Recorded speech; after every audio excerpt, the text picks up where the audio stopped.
That just means you and this is awkward. Well, that's staying in the show. I couldn't think of what to say. Anyway, well, whatever. Welcome to Off the Cut, episode 130 for Tuesday, August 27th, 2024. And believe it or not, we are still sponsored by KM Tools. I mean, he should have dropped us by all metrics, all common sense metrics points to drop us. We butcher the ad rate every single night. And, and we're giving away his money to our patrons. Yeah. Every single month, give away a $50 gift card to KM Tools. All you have to do is sign up on patreon.com/offthecutpodcast, and you're automatically entered to win, which will actually, the next drawing will be next week, right? Ooh, the first week of September, so that's exciting. But Zach, tell the people why they want to go over to kmtools.com and check it out. Because if it's in their shop, it's in their shop, which is just a way of saying that every single tool on kmtools.com is either made by Jonathan and his team, or it's something that they actually use in their own workshops, which means it's not packed with a bunch of cheap garbage that they got the best possible margins on. It's all high quality stuff that they really believe in. Yeah, exactly. And the other cool thing is that a portion of all of their all their sales go directly towards the Cosmos' Woodworkers with Disabilities Fund, which gets the tools and resources into the hands of folks who need it most. And I just got a email from Jonathan this afternoon. Might have some involvement in that coming up soon. To be honest with you, I didn't read it though. I've been so busy. Oh, that's funny. I've got a lot of very promising emails in the inbox right now, and I'm like, I'll get to that later. House stuff priority. I'll get to the inbox later. You dying with meetings? Are you? Yeah. You had like 8 million contractors, appraisers, insurance people, all that fun stuff out. Yeah. So. Yeah. So, I got to tell you. I'll tell you two stories. All right. Okay. So give me the best one first. Don't give me the crap. I know you want to give me the crappy, boring one first. Give me the good one first. Okay. So we've had half a dozen people come out and give us quotes for stuff and whatnot. Okay. There's this one person, and we're not going to say the person's name because I'm not that plus how many other people listening to this live in Columbus? Very few. So it's irrelevant anyway. There was a guy, a painter, that got recommended by, a real estate agent. I was like, hey, give me a whole list of painters he recommended, and, I'll interview him, get quotes, whatnot. Sure. Yeah. I talked to this guy on the phone. He was super nice. He shows up late. Oh, okay. And sometimes stuff happens. Yeah, Lateness can be forgiven. Yeah, whatever. But he did say, hey, I'm running late. I will be there. So I was like, no problem. So the electrician is there at the same time, and I'm chatting to the electrician, getting this, getting that. And so Mandy goes, I was like, hey, would you, go open the door, talk to the painter? Because, she's just is as involved in this as I am. Like, her house too. Right. Knows what we're doing for painting, right? Yeah. So she opens the door. The guy walks right past her. Doesn't even acknowledge her. And just comes up to me and shakes my hand. Basically won't even look at her or talk to her the entire time he's there. So I was within 15 seconds, you lost the job. Yeah. Right. And so then he he was at the house for maybe 2 or 3 minutes. Okay. And I'm out in the garage talking to the electrician.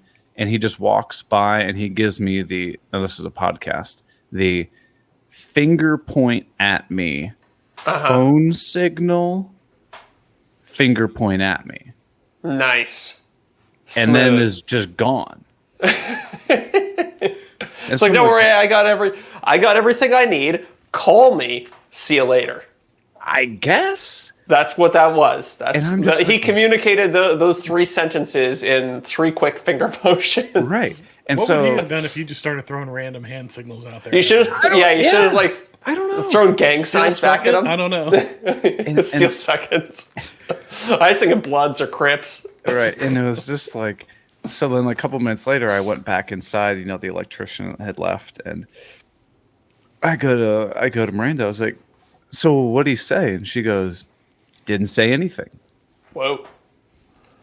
I'm just like, what the fuck, man? Well, there's explicit. But There's a fuck, yeah. Yeah, I was just like, Yeah, I mean, look, What? honestly, okay, first of all, you don't need to have any social skills in order to paint a house. That's number one. You have to accept that. And I think in general you might want to brace yourself for that a little bit when hiring people in the trades. Not always. Yeah. And I say this as a person in the trades with no social skills. Not to disparage anybody. It's coming from a place of deep internal understanding. But yeah, you're going to have to deal with some oddballs a little bit. Literally didn't even ask questions. Didn't say like, what color? What like? Do you want different paint on the trim versus the walls? Do you? Right. Yeah. Do you want me to do? What sheen are you? Is there a specific brand that you're looking for? You cheap versus premium paint? Just like literally 0 questions. All right. So let me ask you this: Did you get that follow up call with him? So he sent me a text message later. It's like whatever, and this is at like 10 o'clock at night with a quote, and his was by far the cheapest quote. Okay. What he drive? But it's like, dude, I did not have a good feeling about this. And then we got 2 other quotes that were almost identical. And both of the people were like, hey, I just want to be very upfront that if you want to remove this popcorn ceiling, like, we will do it. But like, please know that it's going to be expensive. Like, I'm going to give you a quote without removing it and with removing it so you can see, because I don't want you to feel like we're gouging you. And I was like, I appreciate that, right? Yep. So one thing you should do too is you got to test that popcorn ceiling, because sometimes it can have asbestos in it. Yep. Yeah. So the house was from 98. So it was built in 98? Yeah. You're fine then. Exactly. Fine. Yeah, I wasn't too concerned about it. So let me ask you this. 1,700 square feet. Paint all of the walls, not the trim. Obviously do, mild repair work to the walls. Remove the popcorn ceiling. Then you obviously have to skim coat the ceiling and then paint the ceiling. Yeah. The entire first floor, entire second floor, not the garage, not the basement. How much do you think it is? With the popcorn ceiling in there? Yeah. I don't know. Oh, and it's a lofted living room, so you're gonna have to have scaffolding. You gotta get some scaffolding in there. Is the popcorn ceilings on the everywhere? Bathrooms, everywhere? Closets, kitchen, upstairs, downstairs, everywhere. The entire house has popcorn ceiling. Okay. I don't know. This is maybe a Toronto price, but I'm gonna say like 25. Okay, Deric. That's paint and popcorn ceiling removal? Yeah. Oh, I was thinking 25 for just the popcorn ceiling removal. So more like, I don't know, 35, maybe 40. Okay. It was like 10.5, 11,000. Oh, okay. I was like, that's not bad. And just to paint the whole place, it was going to be like 5,500 or 5,000. Really? Wow. I was like, some cheap prices down there. Not bad. Yeah. Okay. So, we're 100% getting rid of the popcorn ceiling. Oh, yeah. Yeah. You could, whatever. Screw it. I was going to say, one of the cool things about that, I talked about the Festool Planex, it's like a big 10-inch sander. Yeah, I'm actually getting one of those. You can use those to attack the popcorn ceiling. You put a real rough, you put 36 grit on it, and then you just hold it up there and sand that bad boy down. That'd be an excuse to get that exoskeleton. I Yeah, know. you get the exoskeleton. Dude, first of all, you get the exoskeleton, then you get yourself a pair of stilts, and then you get yourself the Plane X with a really long hose and the dust extractor connected to it, and you are basically a cyborg at that point. So let me ask you this: so I'm getting the Plane X. Yes. As someone who has it and has probably got some pretty good miles on it, how long do you think it would take you to remove the popcorn ceiling in an entire home by yourself with the Plane X? Well, I don't know. An Several annoying amount of days? time. Yeah, several days for sure. Probably because you're gonna get the worst of it with the Plane X, but then you're gonna have to go back and like get the corners and get all the edges by hand and stuff like that. And yeah. Now, if it were just in, like, say, the bathroom or the kitchen, Yeah. and that was it, I would Yeah. entertain me doing it myself. Yeah. The yeah. entire home, hell no. Dude, and it sucks too because it's above your head, which is the hard because you're supporting the weight of this thing the entire time you're using it, which Right. it probably weighs, I don't know what, 10, 15 pounds. It's not crazy, but to hold that above your head for 8 hours, it takes a toll. Yeah. Just holding your arms above your head for that long. True. Dude, I will Very go on true. record saying that changing a shower curtain is exhausting. You know, when you guys Do it on the hooks. Yeah. Yeah. get your hands above your head for 2 minutes, and you're like, I can't do it. I gotta take a Yeah. break. But Yeah. so we got painters coming next week to do it, and Okay. you know, Nice. so yeah, dude, the What, popcorn. where was the cheap guy at, by the way? It's 9? 9. Okay. Yeah. 900? Not that much cheaper. No, 9,000. Oh, okay. Okay. And considering he didn't even, really look at the place or ask you any questions about what he was going to do, Right, yeah. right. Do you So think they would come then, down in price if you just told them, whatever paint you got left over from all the other jobs, just mix together and use that? just give me the gray brown special. Yeah, yeah. Yeah, so the painters were all fine, other than the one dude that it just completely ignored Miranda also like walked in and just looked like he was kind of like tweaking out on something, and I was like, Oh, and nice. his car was the sign that you guys gave me. He had just like shit all over the dashboard of his car. Yeah, no, horrible. I was like, get that that's guy out. away from your house. The other two had like a 2015 F-150 Perfect. that was Well kept. but it Yeah. was not new. Yeah. Not, you don't want the guy on like 24-inch rims No. and like brand new. No. Yeah. You Like- want just well kept, someplace like, maybe some like storage boxes or something in the bed. Yeah. And yeah. Had his own like stationery that he was writing the quotes on and stuff like that. I Perfect. was like, this guy's he's Perfect. done this before, right? So Yes. that went well. The electricians. So one guy came over. He's like, yeah, I'm the owner of the company. I'd be actually doing the work. We walked through it. He was like, yeah, okay, like we're gonna run a sub panel out to the garage. We're gonna run several 240 circuits. We're gonna leave room in case you guys want like a hot tub or a Tesla or something like that. And yeah, so that was gonna be like 4,000, which I didn't think was too bad. Yeah. Yeah. It's reasonable. Is that right. including upgrading the service or is that just running the panel? So we have a 150 amp service that's right not bad. now.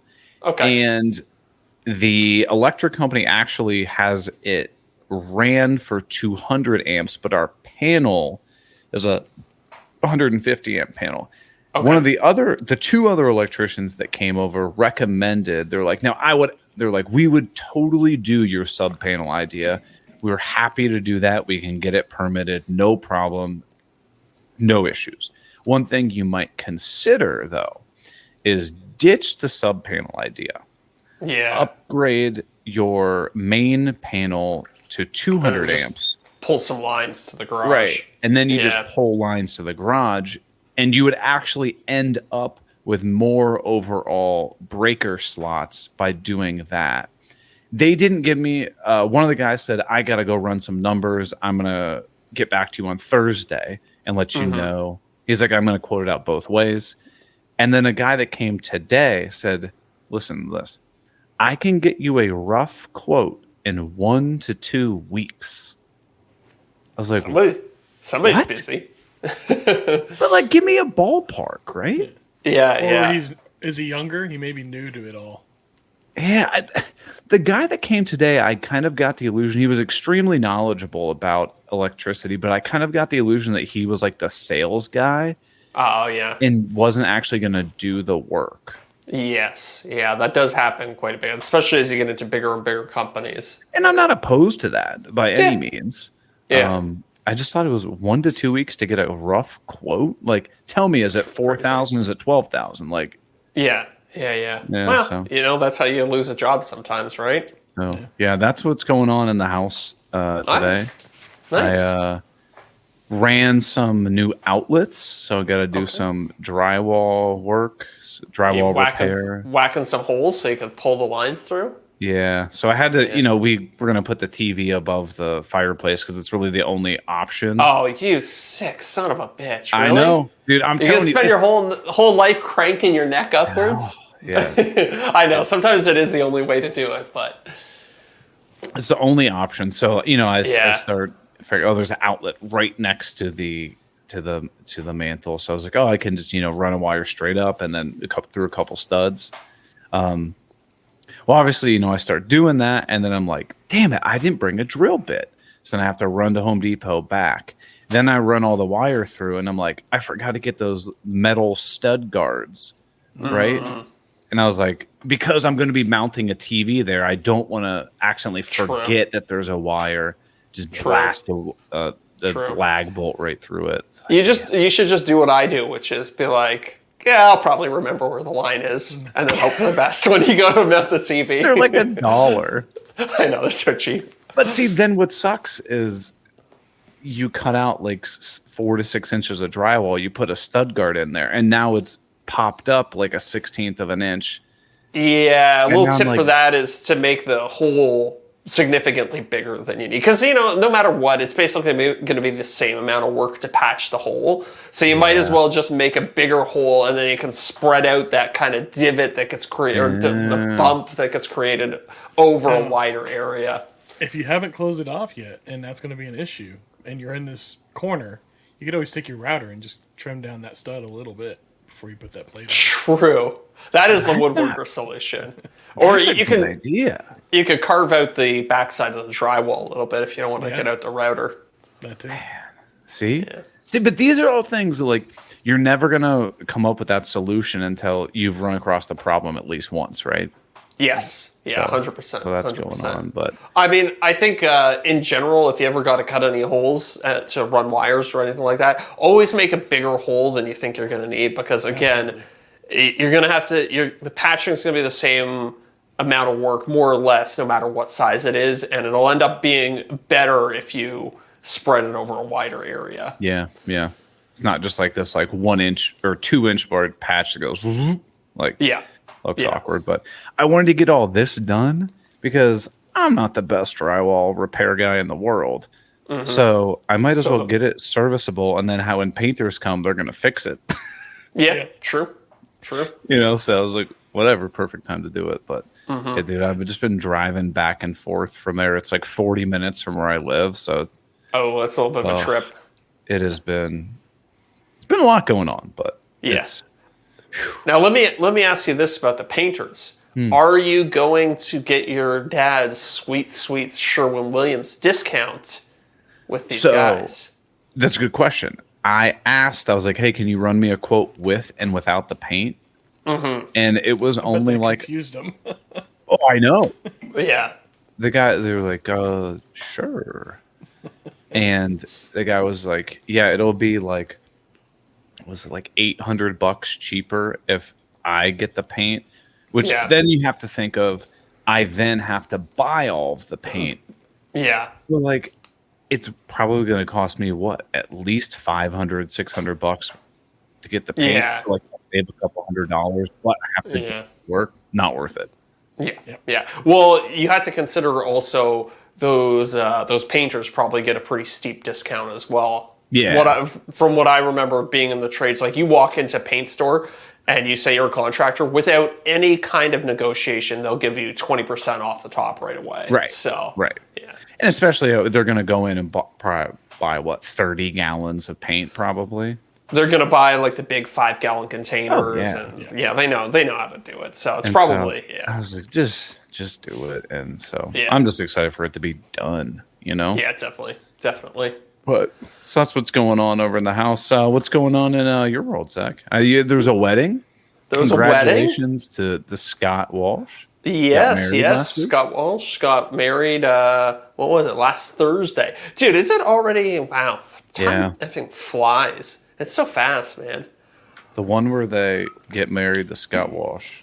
Oh, yeah, nice. Like that. So, yeah, it was, dude, Scott Walsh had his wedding. It was a lot of fun. I got to hang out with Suman and John. I didn't get to see Scott that much because obviously, it's a wedding. So he's doing the thing where he's talking to everybody for exactly 30 seconds. And he's like, okay, I got to go talk to the next person. Right. But yeah, we had a good time. I got to meet Suman's wife, which was really fun. John's wife, unfortunately, stayed in the U.S. to take care of the kids. So he was up here solo. And he cut him loose, too. He had a couple G&Ts in him. He got out on the dance floor. That was fun to see. Oh, man, Cesaro's dancing out there? Oh, yeah. Oh, man, crushing it. You should have put that on the IG stories. I thought about it, but I was like, I can't do this to him. And it's also like, this, like when all of us are together, the absolute last thing any of us want to do is start posting stuff on social media. It's just like, I just want to hang out and chat with you. Isn't that so funny? It's like we're all like social media creatures or whatever you want to call it, but put us all in a room and the last thing we're like is, oh, we should make some stories together. Oh, we should do this together. It's like, no, like let's talk about each other, like how's the business going? How's your family doing? All this, the normal things you talk about. Right. Yeah. Because they're real people. Yeah. Yeah, exactly. It was a lovely wedding, I'm sure. It was a lovely wedding. It was really nice. Food was great. Drinks were good. Had open bar the entire time. You know how some people like shut off the bar at a certain time? I don't think it's the bride and groom. I think it's the venue that does that kind of stuff. Might very well be the venue. The venue was really nice too. It was this outdoor venue. It was like kind of in the suburbs of Toronto, and but it was like in this conservation area. So did the ceremony out in the woods, like dinner outdoor. It was just really beautiful. And because it was in this conservation area, there's nobody around. So we got to go decently late. Although I had to clock out of there at like 11:30 or midnight or something like that. Which, so Sophie had to work, so that's why we left early. Definitely wanted to stay and keep dancing the night away. But John and Suman were telling me that in the U.S., weddings don't typically go late into the night, which I found... No. Really? Ours, we had to pay for an extra hour, and it stopped at 11. Whoa. See, I've never been to a wedding that didn't go past midnight. It depends on the venue. Yeah. But I think the venues here are just kind of, they're here for it. They know what the deal is. Well, like if you're doing it like, back home, we have a lot of them out on people's farms and stuff like that. So those do go late because you know the owner or you are the owner. And so Yeah. I think some of it has to do with like liquor laws and licensing and stuff like that. I think and I could be completely wrong. I think you have to have different licensure to stay open past a certain time. Interesting. I wonder. I say that with about 15% confidence. I think it's probably just people don't want to work that late. I mean, if it's not your wedding or you're not a guest at the wedding, you probably don't want to be there until like 1 or 2 a.m. in the morning. I find it funny that at weddings, there's always a group of folks and it's like wave 1 leaves and then wave 2 is the people who you actually want to be at your wedding. Yeah, I think that's fair. Like the distant cousins and like your parents' friends and stuff like that. They clear out. And they basically just get the dinner and the dessert, and they're like, all right, well, it was nice seeing you. Thanks for inviting us. Bye. Yes. Which I did kind of have to do at this wedding, which I was not thrilled about. But, that's kind of the game you play when you have a wedding on a Thursday night, unfortunately. Did you guys have a famous YouTuber's table? We did. We were all sat at the same table. I felt kind of bad, too, because Scott put some of his other friends at the table, too. But it was me, Suman, John, and then Alicia, which is Suman's wife, and Sophie. And, we're all kind of just talking about YouTube a lot. And I feel like we kind of, the other people at the table are like, God, I stop talking about YouTube. It's so annoying. Well, my CTR is this high, and my CPM over the summer, but the holiday time, the RPM goes up much higher. Dude, that is exactly the conversation we were having the entire time. What's your average view duration on your last video look like? Yeah, what's the AVD on that latest video you put out? Yeah. Oh, people God. Like, losers. And then you guys start talking about gaming consoles and tech and stuff like that. And Suman's probably talking about all of his testing apparatuses and all kinds of stuff. And everybody's like, God, how are they friends with Scott? I mean, Scott gets it too. He can nerd out on the YouTube stats, but I guess he probably doesn't do it with those people. So, yeah. Yeah. It was good wedding. Good wedding. Yes, good wedding overall. Good wedding. Or not condolences. That's the wrong word. Or happiness. Congratulations. Congratulations. Thank you. Yes. Goes out to Scott. And what's Scott's wife's name? I know he's told me. Rachel. That's right. Hopefully she doesn't mind us doxing her on this podcast. Did she do any acting stuff during the wedding, like any performances or anything? I mean, she had to act like she loved Scott. So. Yeah, I think that might be where they act like they love. They act like they love Scott Walsh. But then people would be like, "Oh, sweet, Scott's back on the show." True. It could be a good episode title anyway. So. Wedding was going on. My house updates are going on. You had mentioned that you're updating your website. Oh, yeah. I got Dadu redesigning my website. So tell me everything, ground up. Like, are you using Squarespace or what hosting thing are you? Tell me all about it. Well, I'm very hands-off on this. I was like, Dadu, you do whatever you think is best, and I will just expect a delivered website in the end. And just let me know how much I owe you. Yeah, exactly. No, so it's going to be on WordPress. He did actually tell me the name of the e-commerce platform that he's familiar with, and I said, great, sounds good, just do that. WooCommerce, yes, it's WooCommerce. Yeah. Yes, apparently that one is relatively low cost. There's no monthly fee. It's all percentage based. And I believe you can link that one, if I'm not mistaken. You can easily link that to YouTube, like the store thing. The store thing. Yes, I hope so. Because I want to be able to pump out my merch. Let me look right. YouTube shopping, connect stores, connect Fourth Wall, Shopify, Spread Shop, and Spring. So maybe you can't use. Okay. Well, maybe that's a conversation I'm gonna have with that dude tomorrow. Offline. Yeah. Because then Shopify, you can put in the shopping banner thingy. I know, but Shopify's expensive, isn't it? Don't you have to pay like, I don't know, $50 a month or something like that? $50 a month or something. Yeah, I don't know that I'm doing enough volume to justify that at this point. So that'll have to be something that I dig into. Yeah. Well, I think Shopify has a free. Oh, excuse me. I think Shopify has a free thing. Enjoy your. Yeah? Okay, well, this is bad podcast. So I will write that down. That's something I should talk about with $29 a month. Okay. Yeah, that's all you need. That's all I'm using. Okay, it's not bad. So doing that. What else did you ask about that? It's going to be on WordPress. Okay. It's going to be a custom template that he's designing. I basically told him, I was like, hey, look at Eric's site. Look at like John's site and just do that, but with my photos instead of their photos. I don't care. I mean, mine was just a template I threw together. So let me ask you this. What is the goal of your website? Build an email list. Okay.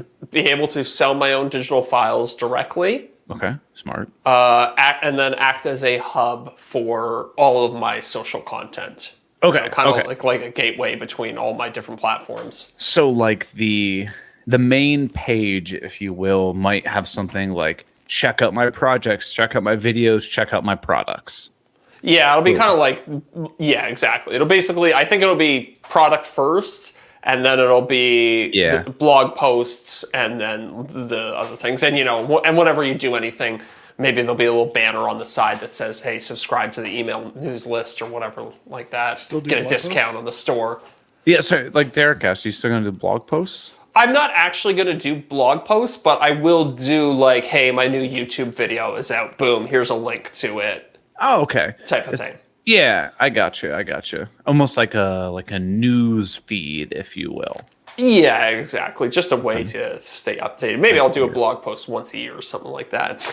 One thing I would highly suggest, and I'm by no means a marketer, but it's worked very well for me, is do something like, want to get 10% off your first download, like subscribe here, and then I get tons of people sign up through that.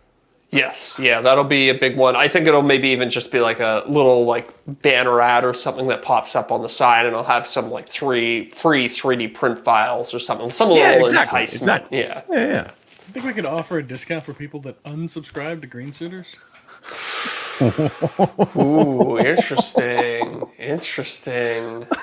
We'd have to get people to like send The like screenshot. a screenshot or something like that. Oh, Yeah. that'd be hilarious. That'd be That hilarious. would be quite funny. Well, I hope your website creation goes better than the assholes that I hired to do mine. I mean, we got Dadu on the case, so I'm pretty confident that it's going to get done, and it's going to get done right. As Yeah. long as he doesn't have to use his credit card. Oh yeah, I know he can never figure out how to pay for anything. This one got canceled. This one's declined. It's like, Yeah. dude, you gotta figure it out, my man. Once you get out of mom and dad's house, you gotta figure out how to pay for your own stuff. You just keep rolling credit cards and ignoring the calls from the collectors. That's what I do. Well, speaking of calls tonight is a special night. It's our BYOC live hangout night that we do once a month with our top tier patrons. So hanging out with us tonight, we're going to have Joe Walsh, Delaware Valley Workshop. Well, I'm assuming all these people will join. We'll see. True. Goblin Got busy Spanker, schedule. Dan Armendrez, Corey Duvall, Josh at Sawdust Builds, and if Dadu's card is working, Dadu will be joining us as well. Now, those are just some of the patrons that are helping us keep the lights on every single week, and they get access to the after show, tons of other perks. And if you want to join that list, get your name read on the show, let's go over to patreon.com/offthecutpodcast. But Hell yeah. that's exhausting. I wish I could just press a button and it would do all like the admin stuff. We could pre-record it. Yeah. And then just load it up like one of the sound effects. But if do you ever listen to any podcasts that like have pre-recorded segments? Yeah, I just horrible. click. I'm through. Yeah, it's bad. It's Ooh, bad. I also want to give a shout out to Joe Welsh from Delaware Valley Workshops for becoming my first member. What do they call it? Yeah, members only member on OnlyFans? YouTube? Yeah, on OnlyFans. Well, I also want to. You can't be alone. I want to give Joe Welsh a shout out for becoming a patron of mine. What a gentleman! Thank you, Joe. He's out here supporting the creators. Yeah. It's Well, nice. Joe actually gets to check out a video that actually shows off my new shop for the first time. Ooh, do you post that on Patreon? Mm-hmm. Sick. It looks like hell in the video because you guys both know this, right? When you go in your garage and you just have the light that's on the garage door opener, Yeah. it's fine, right? For It's fine. getting a bike out of the garage or something. Right. Yeah. When you film it, it looks like you're in a cave, Yeah. right? What was that? You can't see anything in the video that I filmed, but it is what it is. What was that company that was sponsoring everybody with lights a little while ago? I gotta ask Jason Ben about that. It's American Green Lights. American Green Lights. Yeah, give them a call and get some lights going for yourself. Whenever they built our garage on our house, they put in LED lights all along the ceiling. Really? It's brighter than like this room is here. Whenever I turn them on. Now it's kinda nice. LED lights pull like no wattage, right? So like Very- you could Yeah, compared daisy to- chain that off of a circuit that's already in the ceiling and you'd be fine, right? Oh, 100%, dude. You could daisy chain a whole bunch together before you'd be anywhere near the current limit. Okay. Because I was thinking about just daisy chaining it off of the circuit that's attached to the garage door opener. Yeah. Oh, you're fine. Because I mean, how often are you going to run the lights and the garage door opener at the same time? So you're going to open the Well, and garage. also make sure it's not a 240 versus like a 120 or something like that. Oh, yeah? good point. Yeah, good point.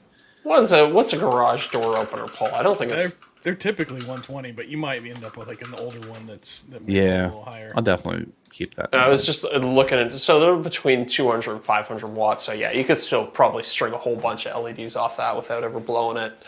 So I wanted to ask my resident nerds about this. Okay, so for anybody who doesn't know, your lights in your house are actually not on all of the time. They actually flicker on and off very quickly. So a lot of times when you film stuff, for people who don't have their camera set up well, you'll get either a flickering or a banding where it looks like these black bands are scrolling down your screen. That just means somebody doesn't know how to set their camera up. And I've been Yes and guilty no. of that. There are some ways that it's kind of some cameras it's unavoidable. Yeah. Especially if you do like time lapse stuff sometimes. Yeah, Or yeah, super yeah. slow mo. You have to set your shutter speed. But anyway. Yeah. So when I'm going to pick out new lights for the shop, while the $50 lights that I got from Amazon were serviceable, they are absolutely bottom of the barrel. And if you look at them, there's so many like LEDs on them that are burnt out. Oh yeah. So I'm going to bring those over as a temporary solution, right? Okay. That's not going to be the permanent solution. And I want to know from a nerd guy. I know you've done some research on LED stuff. What am I looking for? Like, I know that I could reach out to American Green Lights and get something, but like, forget that.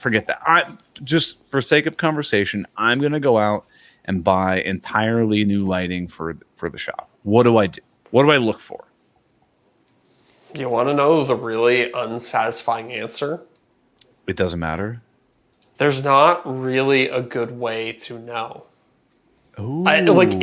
In my office, I bought 3 different sets of lights before I found some that didn't flicker. Ah. Yeah, I'd say the key is finding the ones that work and then sticking with them. Yeah. Okay. So, I mean, if I were in your situation, I would order a bunch of different brands off of Amazon, and then I would just plug them in one at a time and get my camera out. Try high speed, try high shutter speed, see if you get any weird anomalies from them. Close up, far away. Now, Do all sorts it- of different testing and then send back the ones that are bad and get a bunch of the ones that are good. Okay. Is it because while they say that our power is on 60 hertz, do the actual lights, like once I go through like ballasts and stuff like that, does it like make it like 59 hertz or 61? No. Okay, hertz? so what is it?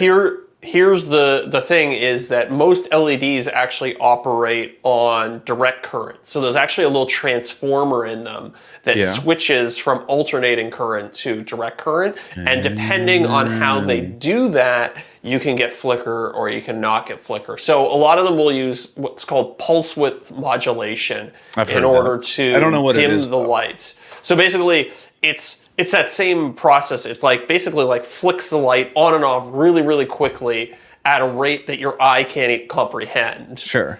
And different companies will do that at different rates. The faster it does it, the less likely it is that your camera will pick it up. But your eye isn't that sensitive to it. So you can do it at a really slow speed and nobody will really notice. And then, but the cameras are more sensitive to it than the human eye is. So what settings would you recommend that I test? Would you still keep my shutter speed at 180?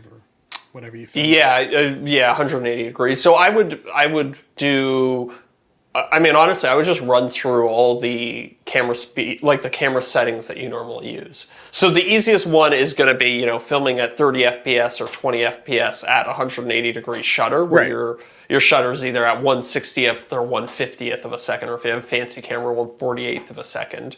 But then, like, if you do what I do, where you record things at high speed and then slow it down so you can get nice smooth pans. Like what I'll do is like panning shots at 120 frames per second, and then I'll slow that down to 24 FPS in post, and that'll give me a nice smooth motion. But that's the worst for flicker. Like that's like a stress test for flicker. So do you change your shutter speed when you're shooting with that? Yes, I usually go to mine's 360. Interesting. Usually I keep mine at 180, so I'm usually running 1/205th of a second. Okay. Yeah. Interesting. Yeah. So so you're saying I should shoot my regular settings and see what it looks like in regular speed, but also time lapse it, like hyperlapse it, see how it looks.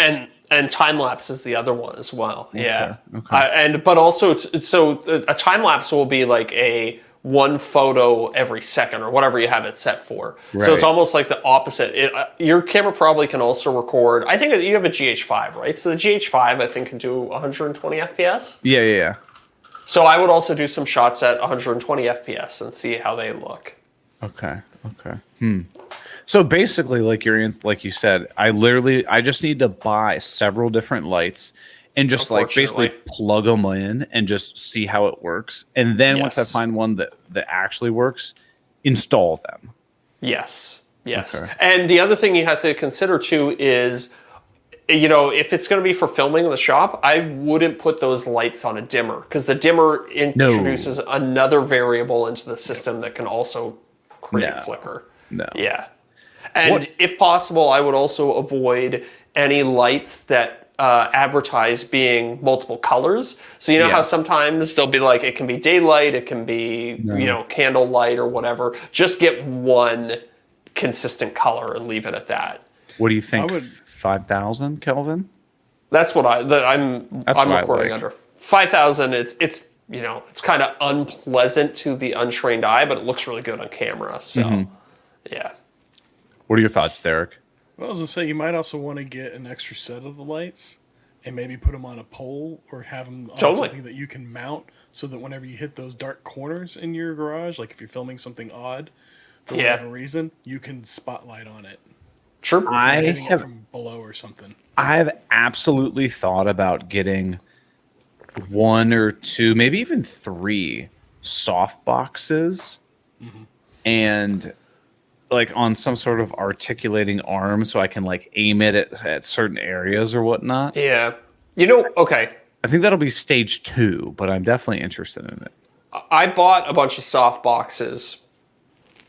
Never once used them. No? I mean, not never once, but they're such a pain in the ass, dude. Like if you were ceiling mounted, where you could just basically just like turn it pivot. I mean, that's a great concept. I just don't know. You're probably going to spend like multiple days setting that up and getting it and use it. Yeah, I don't know. If I were you, I would get a bunch of lights, like get more lights than you think you need, really. I'm going to go bananas with the lights. Go bananas with the lights. Paint all the walls white in your shop. And try and just use light colored things, because that will bounce the light around. So if you have a lot of light and you have reflective, light reflecting surfaces like white walls, you're not going to end up with these dark corners. And you're also not going to end up with areas that are deeply shaded when you're trying to shoot something. And then you also think, like, if you have those white walls, whatever you're filming is going to pop off of them more. True. And I'm not saying, don't have like a nice accent wall or something like that where you have your your YouTube channel logo and all that. But like if there's ever a surface that you don't really care about, try and get something that's white so it just bounces the light around. That would be sick to have somebody come and paint like a mural. Yeah. I would never do it, but it would be so cool to have that. Dude, get some like local graffiti artist to Spencer Design Co. and graffiti on the back. That'd be so cool. But like, you could probably just have like a one of those peel and stick things ordered online and just peel it out onto your wall. Oh, that would be way easier. I just noticed Suman roasted you in the comments for your light Oh yeah, setup. Suman said best part. Any lights will look better than Eric's current setup. Well, Suman, my lights are like $30. I got on Amazon, and it is brutal because there are so many hot spots. Like I'll be in one spot and my face will be washed out, and then I'll move 2 inches away, and I'll have the biggest shadow in the world on my face. Yeah. It is Good brutal. times, though. Yeah. Oh, another thing to think about. Do you have windows to the outside in your garage? Thank God, no. Okay. Because that's... But you do have a garage door, right? Yes, it's Any windows in that? door. You Nope. might have some light leak around the edges, so you want to make sure you put up some weather stripping or something. Yeah, that's not... If you do. Yeah. That's not the biggest deal in the world. I'm just thinking, like, if you have a outside light mixing in with your controlled light and so if you do 5,000 Kelvin on your LEDs, then the outside light is generally around 6,000 Kelvin. Yeah. So you end up with 2 different shades of light, and it can kind of confuse your camera sometimes and make it look a little funky. So just something to think about. Yeah. And on a bright sunny day, it could be much brighter than the lights you have inside your shop. That's the other thing too. If I had my absolute ideal, I would just have a sealed studio with, completely controllable artificial lights. Once I have the mini split in there, well, I mean, I'm honestly never going to open the door. Yeah. Because even now, it's attached to my house. So on 2 sides, it's completely attached. So like even without a mini split, it'll still be way more temperature controlled than my current setup. True. So Hey, you're gonna live in the luxury. Your current setup that is completely untemperature controlled? Untemperature controlled, 0 insulation. It's just like OSB paneling and then freestanding, no trees above it. It just get cooked. So I got another question, and I know this is dependent on geographical region. So obviously on the outside of the house, you have sheathing, and then there's like the vape or moisture retardant, like the Tyvek, and then you put your siding on. Yeah, right. Yeah. So on the inside, then you would put insulation in right against the sheathing. And then because it's going to be a heated garage, you live in effectively the same climate as me, Zach. You have to put a vapor barrier on, and then well, it depends on the insulation that you use in the walls, but yeah.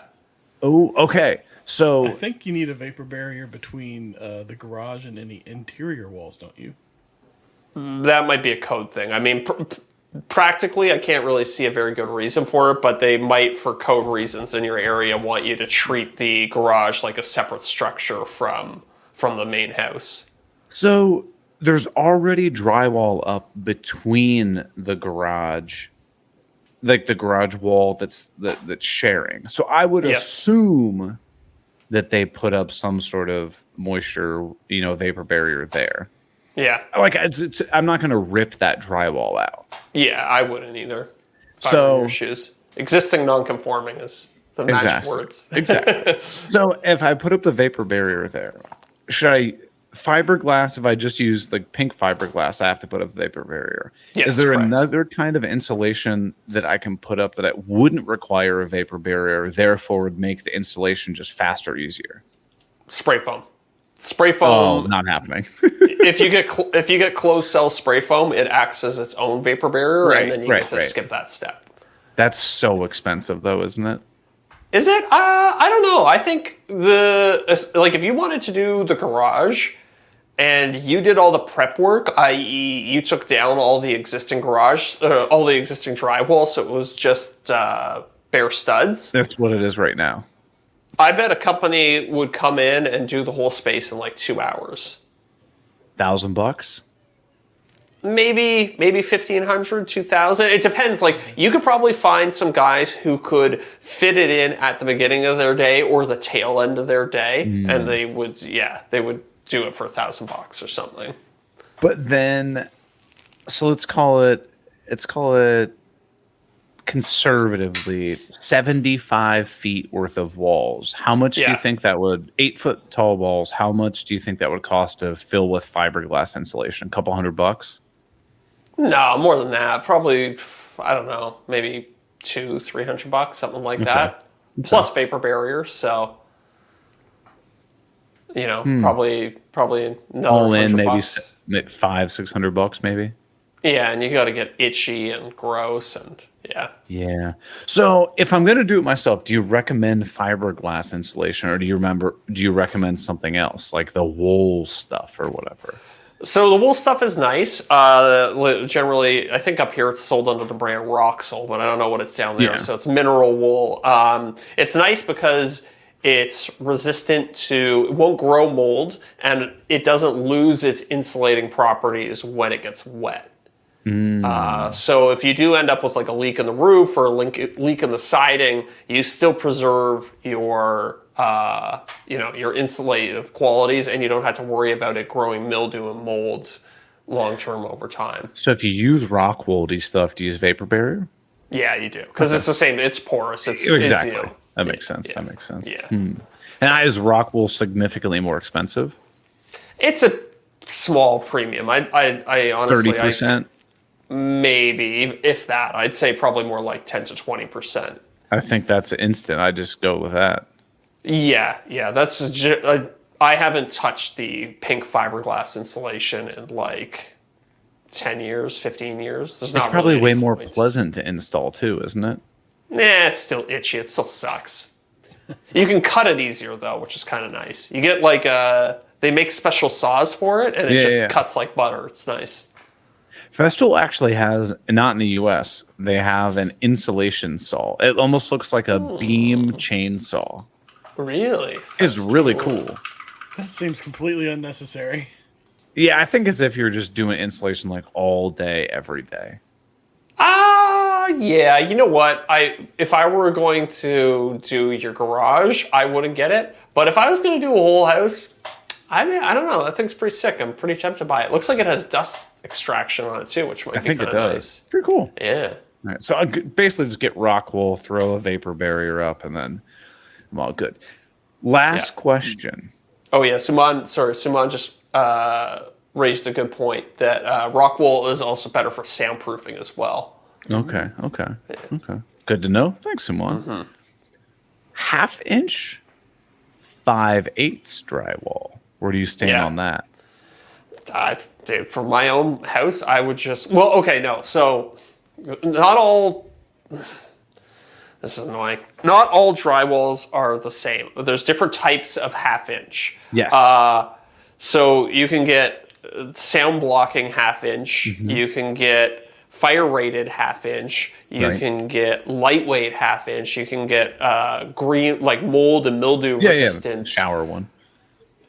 For I think when we built my shop, we did 5/8 everywhere, which is the fire rated stuff. But that was mostly a code thing. Like honestly, it was because maybe there's a fire in your garage and you don't want it to spread to the rest of the house. Right. But honestly, my take on that, my hot take on that is if the fire gets to the point where you're relying on the drywall to make a difference, it's like you're fucked. The house. Away. Yeah, like the house is gone. Yeah. Except that drywall that's still standing. No, the drywall, all it does, so the fire retardant drywall gives you an hour burn rating versus like the 20 to 30 minutes you get with the normal stuff. So best case scenario, it's just slowing down the flames. It's not actually preventing them from spreading through the space. So, I mean, it's kind of up to you.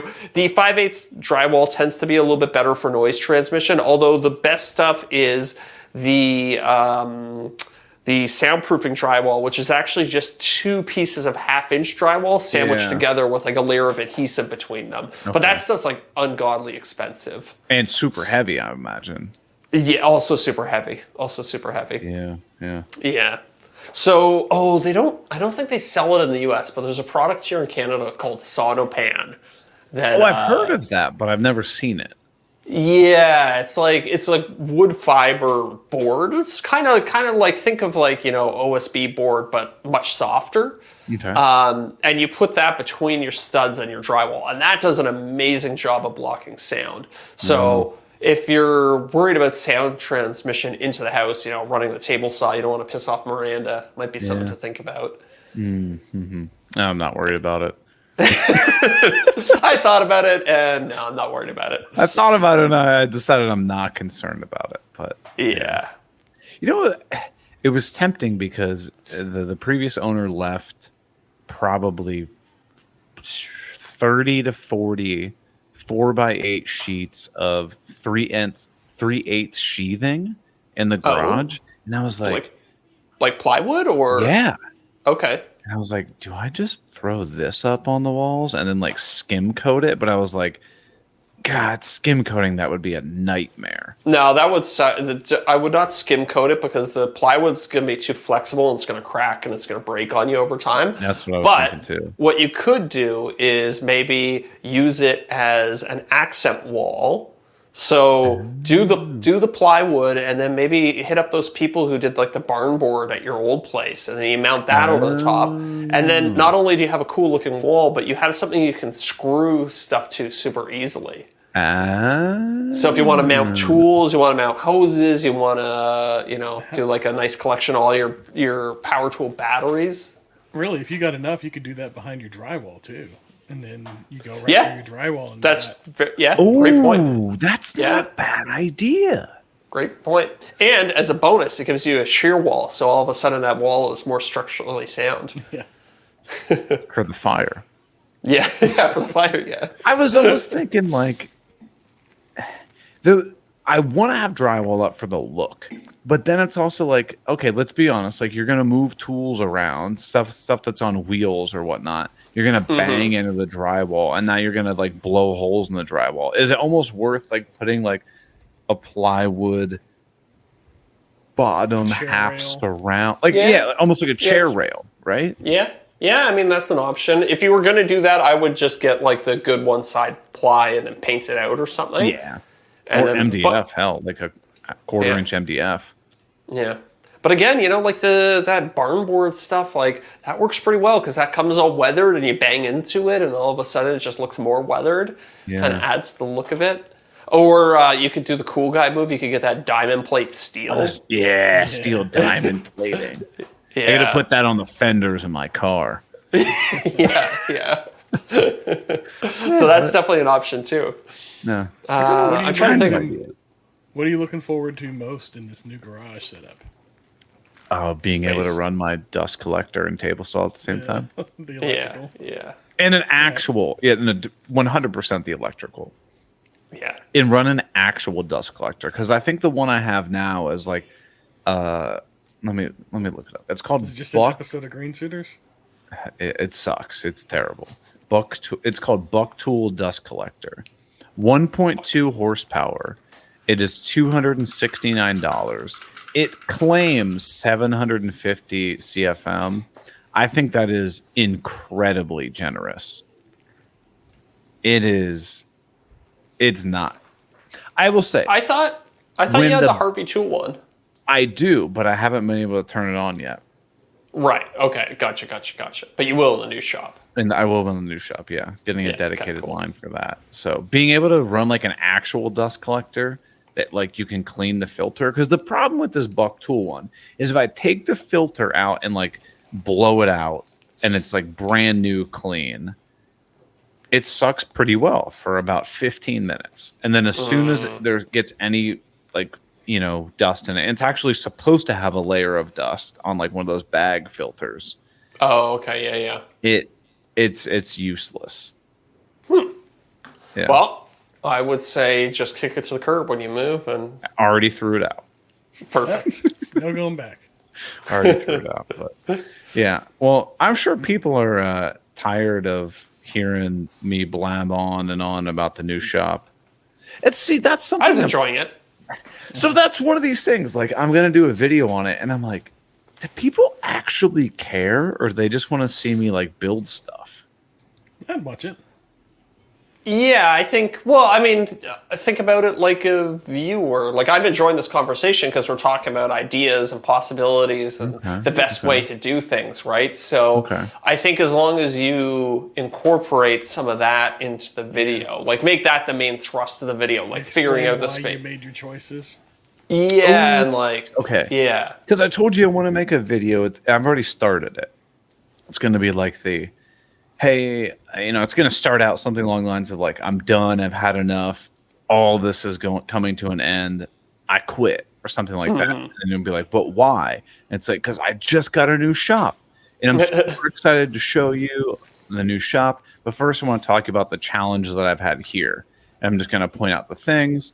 And then I'm going to talk about like all the stuff I'm going to do differently in the new shop and how I, came to where I am as I'm like time lapse, 45 seconds of me packing stuff up or whatever. It's going to be me moving into the new shop. And then it's going to be like, all right, so the first issue that I had was no heating. So first I'm going to insulate everything. Then I'm going to drywall. I'm going to put in the mini split. Second thing I had was, lack of electricity. Hired an electrician, did all this. And like, kind of like that's the extent of the video, and then talk about why I made all these decisions here and how they're different, and me kind of setting up the shop. But it's going to be like one video. You feel like that would be of interest to people, kind of like that. Not dwell on it, like an 8-episode video or series. No, yeah, definitely just one. Yeah, you could do one about the move. Quick and But snap. again, I would try to focus on things that are applicable to everybody, or like more universal, and things like people could apply to their own workspace. And I would also, I mean, who the hell knows? But I would maybe spend less time on the, hey, I hired an electrician to install the mini split, the sub panel and stuff like that, because that's not really applicable to other people, right? I would skip that altogether because they don't care. Like, who cares if you had it installed? You have the outlet. That's all that matters. Yeah, unless there's some interesting, like if you were doing it yourself, then it's interesting because there's like troubleshooting and you're like figuring it out. But just to say like, oh, I had this guy do it. I think it could be something like, would you find interest in this? And like, I'm moderately educated about electrical and I truly considered doing it myself. But then when I realized the whole extent of what it all required, I was like, this is a job that for my time is way better left to a professional, and then I just don't worry about it. And like, and then as a viewer, you should have the electrician working in the background, and then you should be doing an ad read as he's working in the background. And this is how. And this is the Mr. Cool mini split, and this is why you need it. And when you do this ad, you can pay for an electrician to do it yourself. Exactly. Hashtag YouTuber problem. I think you could touch on it really simply and just be like, did you know that, if your garage isn't outfitted with it, you can have a whatever installed, and then you can run the extra things, and then just put it on. Yeah. Because you probably don't know how to do this. No. I kind of do. But I really don't want to burn my new house down. So I hired it out, and boom. Yeah. Now I've got all these outlets. We'll kind of make a little joke about it or something. Yeah. I just wouldn't spend much time on it. Like the things that aren't applicable to other people, or that, like, if you're going to get into talk about insulating the walls and laying up the drywall and like installing the mini split, like, take a little, I don't know. Talk about the challenges of doing that in a garage and how people can do it better at home and blah, blah, blah. Yeah. See, I think because you're not a DIY channel, maybe the focus should be on the setting up the shop for your future projects. True. Not doing all the DIY things in the background, because that's not your channel. That's not your niche. That's a good point. That's a good point. I definitely, when I do the drywall, I think it's going to be something where I'm going to talk about like, here's a perfect example of like, I feel like I'm a pretty handy dude. I bought all of these top of the line tools and it was still a nightmare to do. And this is why I have so much respect for people that do drywall. And from now on, I will pretty much always hire out drywall work. Yeah. And I think people think that's funny, and also it's relatable, and like, okay, so maybe I'm not an idiot for hiring out like all of this work, but Yeah. I mean, I think trying to focus on what things from your shop renovation would be applicable to the most people out there, and then make those things the main thrust of the video. Yeah. Yeah. Well, I'm excited to build out the shop. I mean, next up, electrical. Yeah. Then I got to insulate vapor barrier drywall. It's I'm going exciting. to get my shot at a Planex and see if it's as easy as everybody says it is. I'm also getting that drywall, like collated screw gun thing. So you just like that's fun. pop, pop, pop, pop. Yeah, you're like Rambo. You have like a big belt of collated screws. You ever used one of those things? Yeah, I have the DeWalt one, which is pretty sick. Does nice? Festool make one? Yeah, they do. Okay. So, Hold on, looking it up. Festool collated screw gun. It's I don't know nice. what it's called. Yeah, I don't know. It looks nice. So with the screw, you wanna when you're doing it, you wanna just like barely have the screw below the surface because you don't want to break the paper, but you want it to be like maybe a 30-second below the surface. Yeah. The ideal thing is like just dimpling the paper ever so slightly, like just below the surface of the paper. That being said, 90% of people hear that and then they leave it a little bit proud. Yeah. Better to overdrive it ever so slightly than underdrive it, because those ones that are proud are going to drive you nuts when you go to plaster. Yeah. That's when you need an angle grinder to grind those things down. There's actually like drywall trowels that have a little Phillips bit in them so that you can flip it around and crank them in. Give them a good half turn so it sinks in a little bit. Yeah. Nice. Huh. So that's where that chuck setting on your drill is going to be really handy. Oh, yeah. Yeah, I mean, if you're going to get the collated gun, you probably don't have to worry about it too much. They also make special screw bits, like drivers, like the actual bit itself for it. I've never personally been a big fan of those because they're a pain in the ass to use in the corner. But if you're first starting out, it's like it might be good. I don't know. Yeah, the Festool one has this thing where you like just rotate the chuck and it like dials, like micro adjusts how far in the screw goes or something like that. Interesting. So my experience with all those things is that they're so finicky that they're almost better to not even be in there. Because again, like, just get out of my way. Yeah, like, I don't know. They never work quite right, and then they just get in your way other times. So that's fair. But I don't know. Maybe Festool. I've never tried the Festool one, so maybe they've done a good job of it. Well, I'll report back soon about an absolute newbie's experience hanging, taping, mudding drywall. Nice. Make sure you stagger your joints. Yeah. Do you like to set your drywall vertical or horizontal?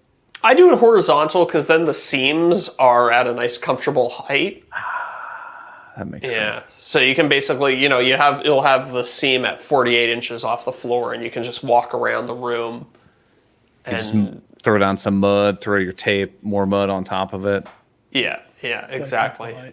So is your title and thumbnail for the video just going to be you going, I quit my shop, or I shut down my shop? I think it's going to be something like that, or like I've had enough, or like something like that. There you go, yeah. Or this is all over, or something. It's going to be dramatic. I'm out of here. Yeah, something like that. I quit. I'm out of here. I'm done. Something like that. Yeah. Classic YouTuber move. With a photo of the empty garage. Yeah, or just a blank thumbnail, like black screen. Oh, there you go. Wow. You should maybe A/B test it, but maybe try going the opposite direction. Be like, I'm definitely not quitting YouTube. Oh. Okay. You know what I am quitting, though? This podcast? This podcast episode, because we have to head over to our BYOC call. Just waiting on us. Yeah. So, everybody, thank you so much for listening to this episode.